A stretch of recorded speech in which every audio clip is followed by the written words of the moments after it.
একদম এখানে পুরো ফ্রি ওয়াইফাই, মানে সকলদের জন্য একদম উন্মুক্ত। Hello, welcome to new blog video. তো আমি এখন যাচ্ছি মেট্রোতে। একদম এটা হচ্ছে বাংলা মার্কেটের সাইড। এটা আমরা এখন মেট্রোতে যাচ্ছি। এখন অটোমেটিক যে সিঁড়িগুলো আছে ওই দিক দিয়ে নামতেছি আমরা।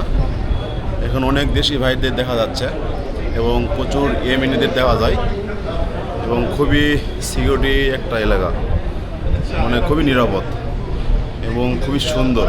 তো আমরা এখন মেট্রোর ভিতরে ঢুকতেছি, মানে ঢুকে গেছি। আর একদম এখানে পুরো ফ্রি ওয়াইফাই, মানে সকলদের জন্য একদম উন্মুক্ত। আর এই যে এরকম সিঁড়িতে উঠবো আমরা। এখন নিচতলায় আছি, এখন উপরতলায় উঠবো। মেট্রো রেলের পুরো ম্যাপ, মানে এই ম্যাপ দেখে আপনাদের গন্তব্যে যাইতে পারবেন। আর এরকম একদম কাছের দরজা, অটোমেটিক যাবেন, খুলে যাবে, বন্ধ হয়ে যাবে। আর এই যে আমাদের বাংলাদেশি ভাই, আর এটা পুরোটা হচ্ছে মেট্রো।